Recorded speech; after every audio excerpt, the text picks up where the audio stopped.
I heard them decide my fate through a door that was not fully closed. The sound of my own name, spoken in the hushed, conspiratorial tones usually reserved for failing investments or household scandals, drifted down the chilly corridor and found me where I stood, arranging the last of the autumn roses in a porcelain vase. My stepmother's voice was the sharper of the two, a shard of glass in the quiet air of the afternoon. She is an encumbrance, Gideon.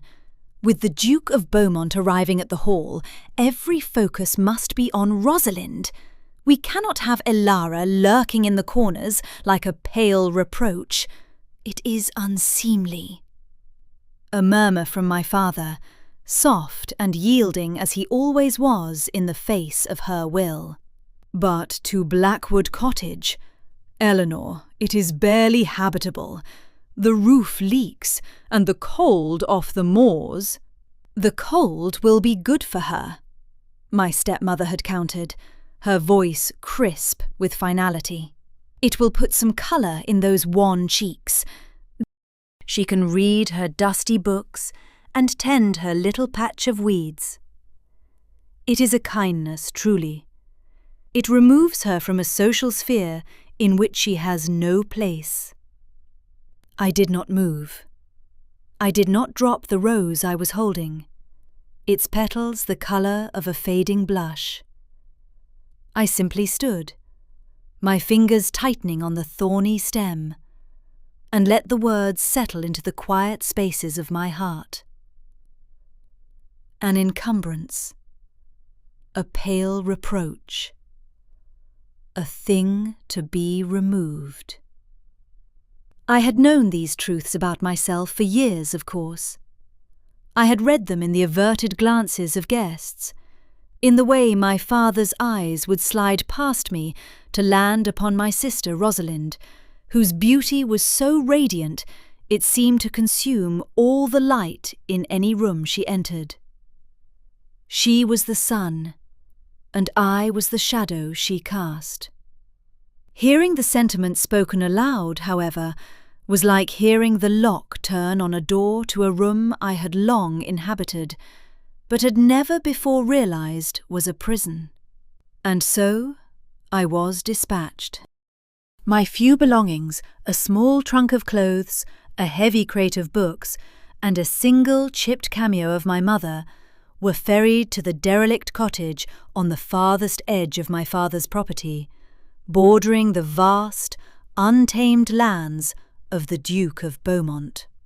Blackwood Cottage was precisely as my father had feared, a lonely stone structure that huddled against the wind, its windows like vacant eyes staring out at the heather and gorse. The cold was a living thing inside its walls, a damp presence that clung to the wool of my shawl and seeped into my bones. Yet in the solitude I found a strange and brittle peace. Here at least I was not a disappointment. The crows did not judge my plain face, and the wind did not care that I preferred the company of Cicero to that of suitors. I was no longer an object of comparison, and in that there was a kind of freedom. The Duke of Beaumont was a name spoken with a mixture of awe and trepidation in our small parish. He was new to the title, having inherited it from a distant cousin, and was said to be a man of formidable temperament, shrouded in the grief of a wife lost years before. He was impossibly wealthy, impossibly powerful, and, according to my stepmother's fervent hopes, the designated future for my sister Rosalind.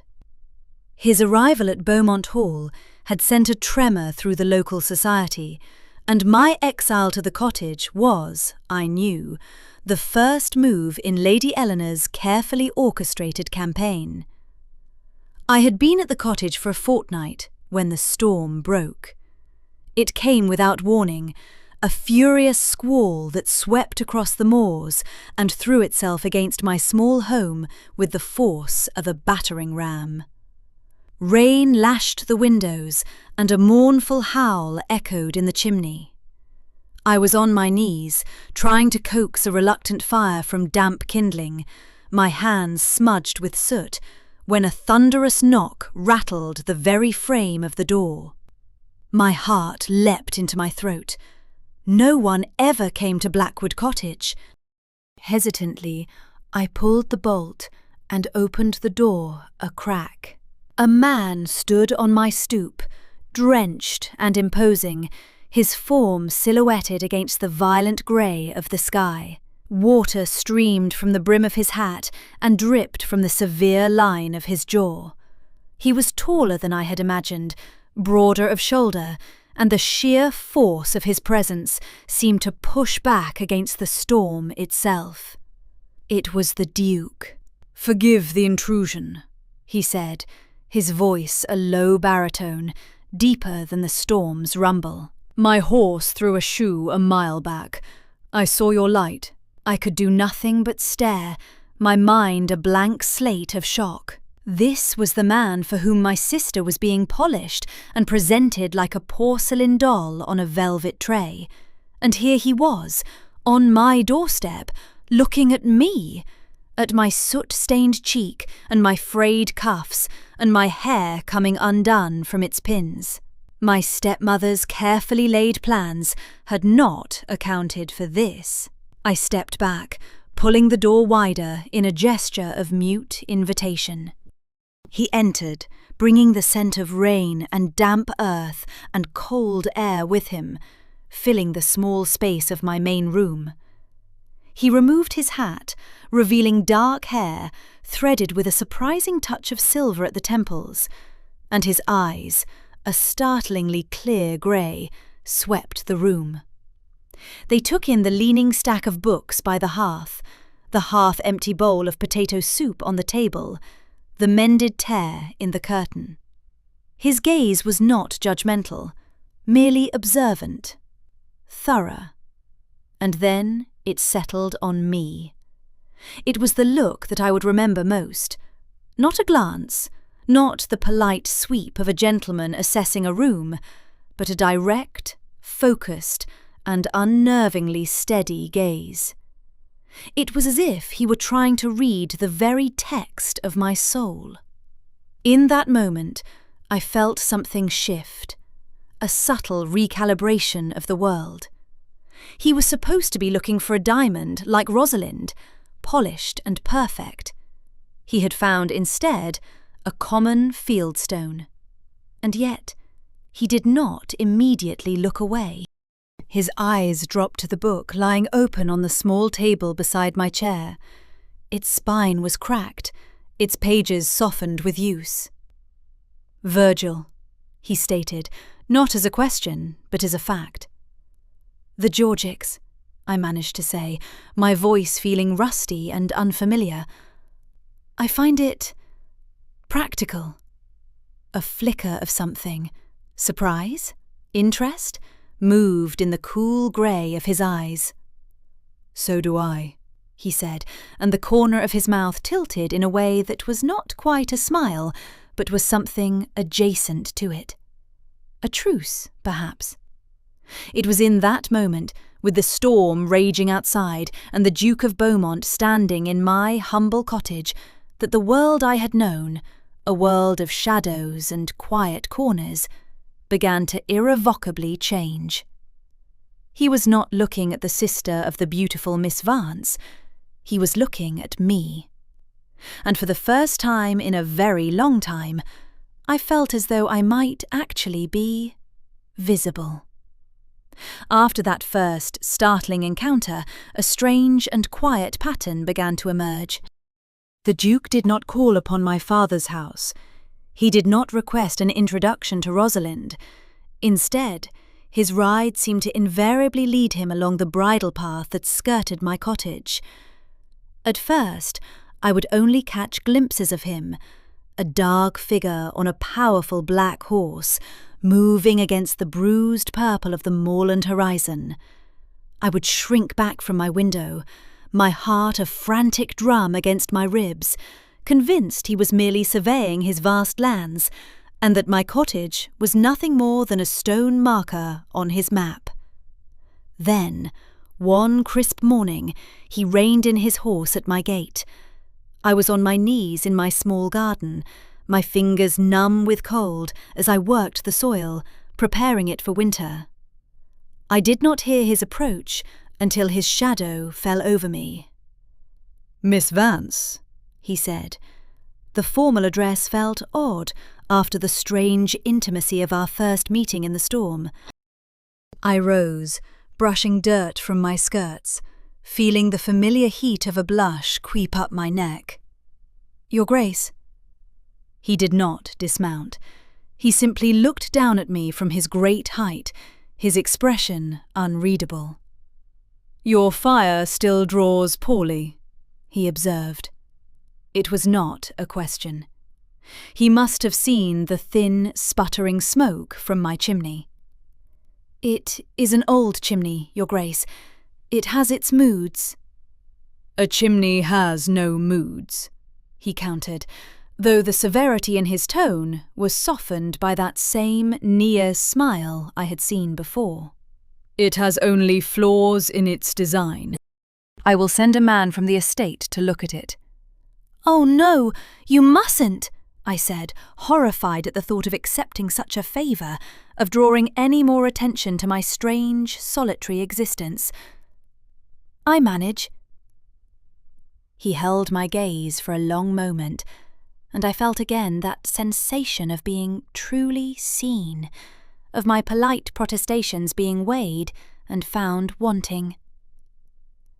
"Nevertheless," he said, and with a slight nod, he urged his horse on, leaving me standing amidst my wilting herbs with a wildly fluttering pulse.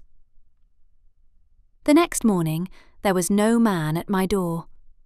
Instead, stacked neatly and silently against the cottage wall, was a cord of perfectly seasoned oak, dry and ready for the hearth. There was no note, no messenger. It was an anonymous gift, a secret kindness that spoke more loudly than any formal pronouncement. It was an act of quiet observation, a response not to a request, but to a need he had perceived on his own. That night, for the first time since my arrival, the fire in my hearth burned bright and hot, chasing the damp chill from the stone walls, and I sat before it, feeling a warmth that had little to do with the flames. A week later, a thick woolen shawl, the colour of the deep heather, appeared on my porch, wrapped in plain brown paper. It was soft and impossibly warm, and I knew, with a certainty that required no proof, who had left it there. Kindness, in my experience, was a transaction. It always came with invisible invoices. His felt different. It felt like a quiet conversation we were having, without words. The conversations with words came soon after. He began to dismount at my gate, tying his horse to the fence, and walking with me along the narrow path that led to the moors. We spoke of the land, of the struggles of his tenants with the fall harvest, of the books we had read. I found myself speaking to him with a candour I had never used with anyone. I told him of my mother's love for botany, showing him the pressed flowers in her old journal. He, in turn, spoke of his late wife, not with the heavy shroud of grief I had expected, but with a quiet, wistful respect for her passion for architecture, which had led to the redesign of the east wing at the hall. He spoke of her as a person, not a saint, and in doing so, made his own grief seem not a fortress, but a room he had lived in for a very long time. One afternoon, he brought me a book. It was a slim volume of poetry by a little-known author we had discussed. "I have a first edition in the library at the hall," he said, his voice carefully neutral. "I thought you might appreciate seeing it." It was, I knew, a carefully constructed invitation. To refuse would be churlish. To accept felt like stepping across a threshold into a world where I did not belong. But the lure of the book, and of the conversation that would accompany it, was too strong. The next day, I put on my best grey dress, the one I saved for church, and walked the 2 miles to Beaumont Hall. The library was more magnificent than I could have imagined. It was a cathedral of knowledge, with soaring shelves that disappeared into the shadows of the vaulted ceiling, and long slanted ribbons of light from the tall windows illuminating dust motes dancing in the air. The scent of old paper and lemon polish and leather was a balm to my soul. He was waiting for me. "I am glad you came," he said, and the simple words held a weight that made my breath catch.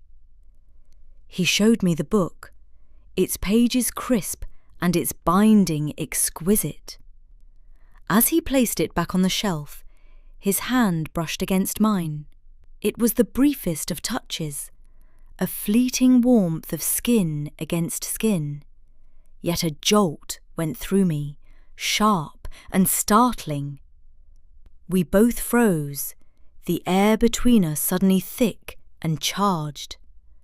The silence stretched, filled with 1,000 things we could not say. It was a moment of profound unspoken intimacy, more revealing than any declaration. In that grand, silent room, surrounded by the thoughts of 1,000 dead poets and philosophers, a new and living story was being written in the space between our hands. As I prepared to leave that day, walking beside him down the long gravel drive, the late afternoon sun cast our shadows long before us. He stopped near the great stone gates. "Miss Vance," he began, then paused, as if searching for the right words. "Ilara, I would be honoured if you would call me Alistair." Alistair. His name, spoken in the open air, felt like a secret I had been given to keep. It was a breach of every rule of propriety, a deliberate dismantling of the formal wall between a duke and a forgotten daughter.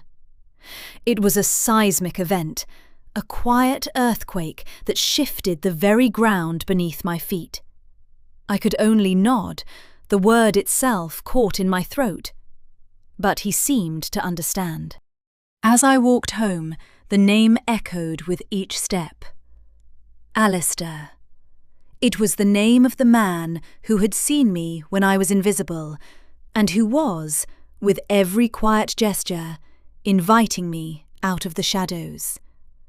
But I could not shake the feeling that the light he offered was a dangerous one, and that I was stepping into a place from which there would be no easy return. The fragile peace I had constructed in my solitude was shattered by the unexpected arrival of my father. He appeared one afternoon, his carriage churning up the muddy track to my cottage, his face a mask of agitation. He paced the small confines of my room, wringing his hands and avoiding my eyes. He spoke of falling profits, of poor investments, of pressures I could not possibly comprehend. He was a man drowning in anxieties, and he had come to the one place he believed he could be free of judgment. "It is all a terrible muddle, Ilara," he lamented, sinking into a chair and burying his face in his hands. "A terrible, terrible muddle." He stayed for less than an hour, leaving as abruptly as he had arrived, his spirits in no way improved by his visit. It was only after his carriage had disappeared from view that I saw it. A worn leather portfolio he had left on the table. Believing it to contain important papers he would surely miss, I opened it, intending to send word for a servant to retrieve it. Inside, nestled amongst ledgers and receipts, was a single folded document, bound with a faded red ribbon. The legal script was dense and archaic, but the names stood out in stark clarity. My father, Sir Gideon Vance, and the late Duke of Beaumont, Alistair's father. It was a loan agreement dated from 5 years prior. My eyes scanned the page, my comprehension struggling to keep pace with the words. The sum was staggering, a debt so immense it explained my father's constant state of panic and my stepmother's desperate social climbing. And then I saw the final clause. My breath left my body in a painful rush. The words seemed to blur and sharpen, searing themselves into my mind. In the event that the debt could not be repaid in currency upon the 25th birthday of his eldest daughter, the contract stipulated an alternative form of settlement. The collateral for my father's ruinous speculation was not land or property. It was me. The contract pledged the hand of his unmarried elder daughter to the Beaumont line, to be disposed of in marriage as the Duke saw fit, thereby cancelling the debt and merging a small piece of our failing property with his vast estate. My 25th birthday was in 2 months. A cold, sick dread washed over me, so profound it felt as if I was sinking into the stone floor. The kindness, the conversations, the shawl, the firewood, the shared moments in the library. It was all a lie, a hideous, calculated charade. He had not been discovering me. He had been inspecting his property. I was not a person to him, but a clause in a contract, a human settlement for a financial obligation. The intimacy I had felt, the connection I had dared to hope for, was nothing more than the careful assessment of a man checking the soundness of an asset he was soon to acquire.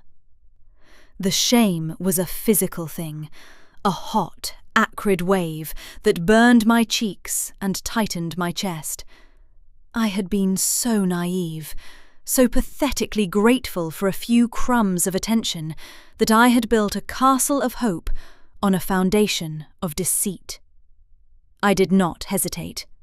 Fueled by a white-hot fury that burned away all my fear and uncertainty, I snatched the document, left my cottage door swinging open to the wind, and began to walk.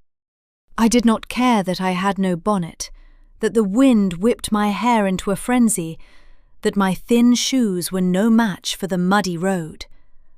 I walked the 2 miles to Beaumont Hall with the contract clutched in my hand like a weapon. I must have been a fearsome sight, for the butler who opened the grand doors simply stared, his composure utterly shattered. I swept past him. "I am here to see the Duke," I announced, my voice a low, shaking thing I barely recognised as my own. I found him in his study, a room of dark wood and stern portraits. He was standing by the window, looking out at the grounds, but he turned as I entered. A look of genuine pleasure crossed his face when he saw me, a smile that died the instant he saw my expression. "Ilara," he said, taking a step toward me. "What is it?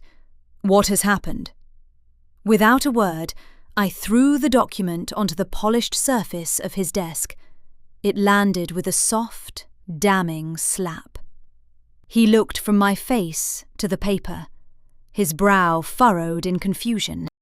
He picked it up, his eyes scanning the contents. I watched his face change. The confusion bled away, replaced by a dawning horror, and then by a deep, weary resignation. He looked up at me, and the pain in his grey eyes was so raw, so profound, that it almost stopped my heart. "So you know," he said, his voice barely a whisper. "You knew," I countered, the words tasting like poison.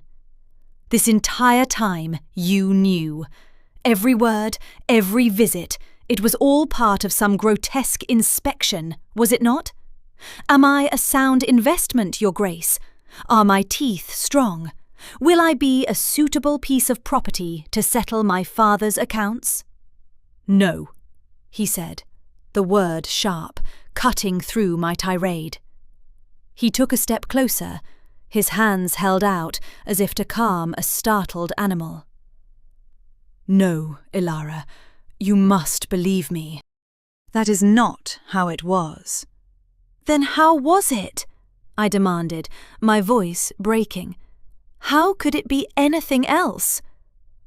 "I learned of this hideous document the day I arrived at the hall," he confessed, his gaze locked on mine, pleading with me to understand. "My solicitor presented it to me as part of the estate's affairs. I was appalled. It is a barbaric relic of another age. I rode out that first day, the day of the storm, with the sole intention of finding your father and telling him I was tearing this contract into pieces." He gestured to the paper on his desk with a look of utter disgust. "But I did not find your father. The storm led me to your door. It led me to you. And everything else, Ilara," he said, his voice dropping, becoming thick with an emotion I could not name. "Everything that followed, every visit, every conversation, it was a catastrophe I did not plan for. It had nothing to do with this paper, and everything to do with the woman reading Virgil by a failing fire." He stood before me, stripped of his ducal authority, of his reserve. He was just a man, his face etched with desperation and a startling vulnerability. I had come for a confrontation, expecting righteous anger and cold denial. I had not been prepared for the sight of his own heartbreak. He saw the doubt still warring in my eyes, the deep, ingrained belief that I was not worthy of such a truth. He moved to his desk, not with anger, but with a swift, determined purpose. He unlocked a drawer and pulled out another set of papers, these crisp and new, bearing his own signature and seal. He held them out to me. "These are for you," he said quietly. "I had my solicitor draw them up weeks ago. It is a deed of quittance. It legally and irrevocably forgives your father's entire debt, unconditionally. It nullifies that obscenity you hold in your hand." I took the papers, my fingers trembling as I read the words. It was all there, just as he had said. The debt was gone. I was free. I looked up at him, my throat tight. Why did you not tell me sooner?" "Because I was a coward," he admitted, his voice raw with self-reproach. "I feared you would see it as charity, as the condescension of a duke. I feared you would retreat behind your walls, and I would lose the small ground I had gained. I wanted you to trust me first, to know that my interest in you, Ilara, was entirely separate from the failings of our fathers." He took another step, closing the distance between us, until he stood so near I could feel the heat radiating from him. He did not touch me. He simply held my gaze, his own filled with a fierce, desperate honesty. "That contract was an insult to you, an insult to any decent man," he said, his voice low and intense. "But I cannot bring myself to curse it entirely, for it brought me to your door. It led me to a woman of quiet strength and formidable intellect, a woman who tends a garden in the wilderness and is not afraid of storms. In the weeks I have known you, you have become the quiet centre of my world. You have unmade the man I was, the man who was content in his grief and his solitude. My every thought seems to begin and end with the path to your cottage." It was a torrent of confession, the words tumbling out as if a dam had broken within him. The guarded, severe Duke was gone, replaced by a man laying his soul bare in the middle of his study. He was not declaring an interest, he was confessing a profound and life-altering truth. He was giving me all the power, offering me the story of his own heart, and trusting me not to break it. And in his vulnerable confession, I saw the undeniable truth. The pieces clicked into place. The firewood, the shawl, the way his eyes would find mine across a crowded room I did not even know we were in together. It had not been calculation. It had been courtship. A strange, quiet, unconventional courtship, conducted in the language of books and shared glances and anonymous kindnesses. The anger that had propelled me to his door evaporated, replaced by a slow, dawning wave of wonder. I looked down at the two documents in my hands, one that had defined me as property and one that had set me free. They were a testament to the two paths that had lain before me, one of servitude, the other of an astonishing, unbelievable hope. "I believe you," I whispered, the words feeling inadequate but essential. A long, shuddering breath escaped him, a sound of profound relief. The tension in his shoulders eased, and for the first time, a genuine, unguarded smile touched his lips. It transformed his face, chasing away the shadows and revealing the man beneath the title. "Then we are allied against this mess," he said, his voice regaining some of its strength. "Your stepmother will not be pleased." A flicker of the old fear returned. She intends for you to marry Rosalind." "Your stepmother's intentions are of no consequence to me," he stated, his tone leaving no room for argument.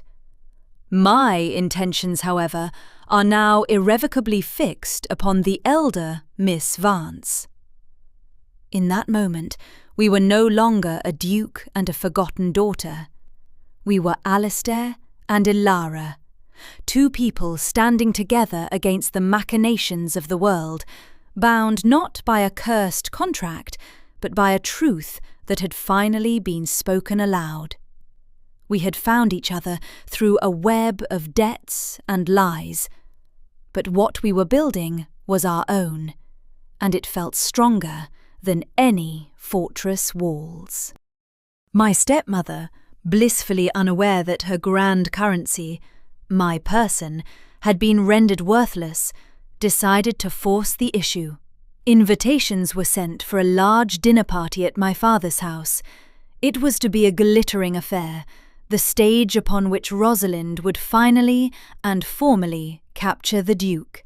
My presence was commanded, a necessity for the performance, as I was to be the drab backdrop against which my sister's jewel-like beauty would shine all the more brightly. Also invited was Lord Finchley, a man of some fortune and no discernible character, whom Lady Eleanor had been trying to press upon me as a suitable match, a euphemism for a willing party to take me off her hands. I went, armed with my new and fragile courage, and with the silent promise that had passed between Alistair and me. He arrived last, his presence silencing the room. He greeted my father and stepmother with cool civility, gave a radiant but visibly nervous Rosalind a polite bow, and then his eyes found mine across the room. He gave me a single, almost imperceptible nod. It was enough. We were allied. The dinner was an ordeal of brittle smiles and strained conversation. Lady Eleanor steered the conversation relentlessly toward Rosalind's accomplishments, her beauty, her suitability as a chatelaine for a grand estate. Alistair answered in polite monosyllables, his attention seemingly elsewhere. He asked me, from across the long candle-lit table, about my garden, a question so pointedly personal it caused a ripple of stunned silence. Finally, as the port was being served, my stepmother made her move. She cleared her throat, tapping a knife against her glass to command attention. A malicious glint shone in her eyes. "We have such wonderful news to share," she announced to the assembled guests. "A cause for great celebration for our family. My dear Ilara has finally made a match. She has accepted the honourable proposal of Lord Finchley." A gasp went through the room. I stared at her, frozen in shock, as Lord Finchley, seated beside me, puffed out his chest and smirked. It was a lie, a breathtakingly audacious lie, designed to publicly trap me and simultaneously signal to the Duke that the path to Rosalind was now clear of all obstacles. "Indeed," Lady Eleanor continued, her voice dripping with false sentiment. "It will be a great relief to settle her so well, especially given certain pressing family obligations." She glanced meaningfully toward Alistair, a veiled but public reference to the debt, a final turn of the screw to humiliate me and indebt him to her for her discretion. Before I could find my voice, before the lie could solidify into accepted fact, Alistair rose from his chair. He did not raise his voice. He did not need to. The quiet authority in his bearing was enough to command the complete attention of every person at the table. "There seems to be some misunderstanding, Lady Eleanor," he said, his voice calm and cold as ice. He reached into his coat and produced a folded document, the deed of quittance he had shown me. He placed it on the white linen tablecloth. "There are no pressing obligations. There is no debt. Sir Gideon's financial arrangements with my family were settled some time ago, fully and finally." The silence in the room was absolute, broken only by the frantic flutter of my stepmother's fan. My father stared at the document, his face draining of all colour. And in that silence, I found my strength. I stood as well, my hands resting on the table to steady their trembling. I looked not at Alistair, but directly at the woman who had considered me a pawn for my entire life. "I was never a commodity to be traded, madam," I said, my voice quiet, but carrying to every corner of the room. "Not for you, and not for your ambitions." Then I turned my head and met the goggling eyes of the man beside me. "And you, Lord Finchley, I thank you for the honour of this public fabrication, but I must decline. I would rather live in that cottage for the rest of my days than be mistress of your fortune." The downfall was swift and absolute. Lord Finchley, his face a mottled purple of fury and embarrassment, threw down his napkin and stormed from the room.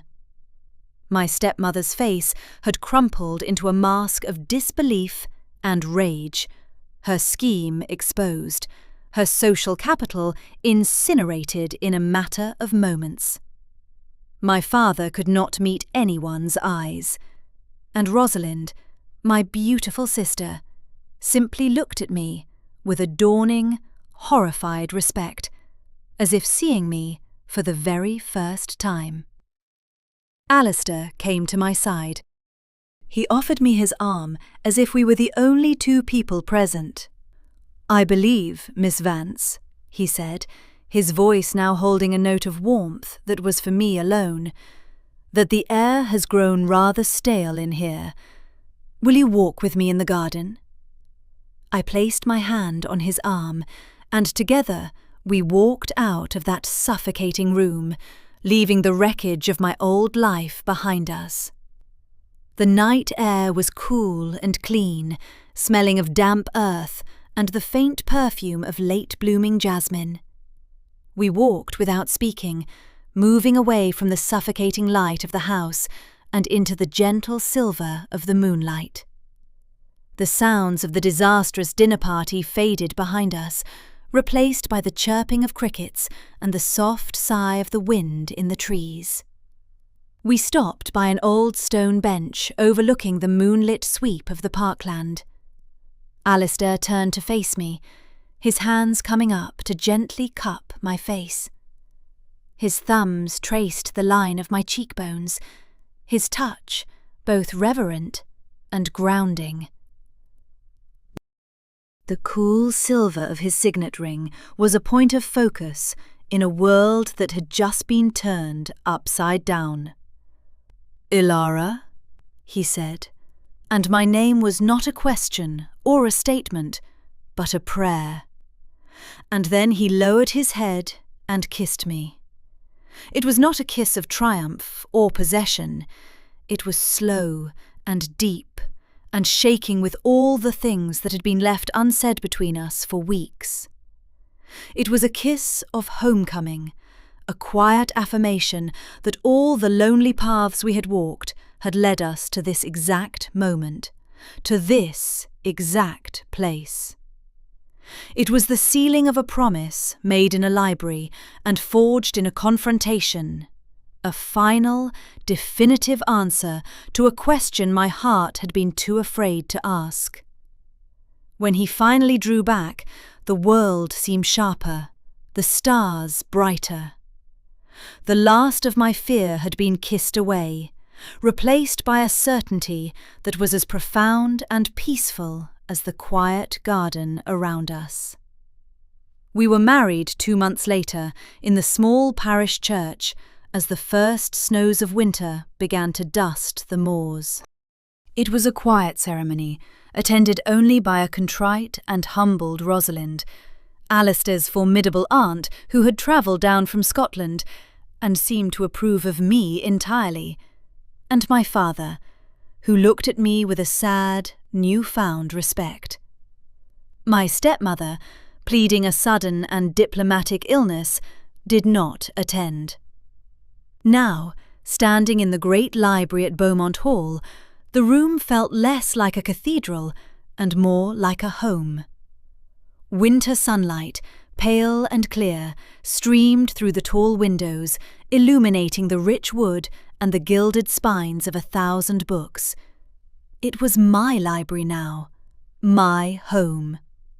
Alistair came to stand behind me, his arms wrapping around my waist as I looked out at the snow-covered landscape.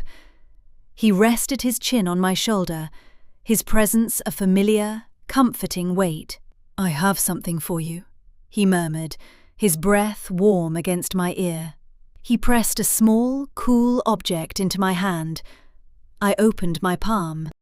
Lying there was a small wooden horse, carved with exquisite detail from a piece of dark, polished oak.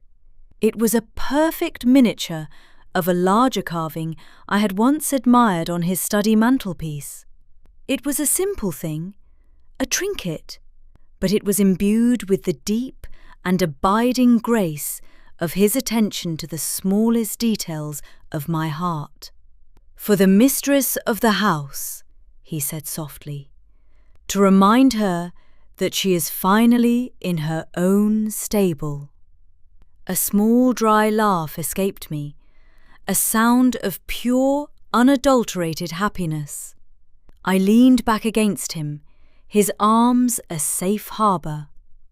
Rosalind, now free from our stepmother's suffocating influence, had found a genuine friendship with me, her visits filled with laughter and a sisterhood we had never been allowed to cultivate. She was to have her own London season in the spring, under the sensible guidance of Alistair's aunt. Mrs. Gable, his stern but loyal housekeeper, now treated me with a fierce, protective affection that I found both amusing and deeply touching.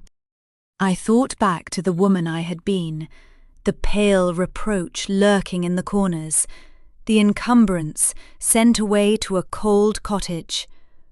I had believed my fate was to be invisible, to live a life defined by what I was not beautiful, not charming, not wanted. But Alistair had not seen an absence, he had seen a presence. He had not looked for what was missing, but had valued what was there. He had sought out the quiet woman reading her books and tending her garden, and had seen not a shadow, but a soulmate.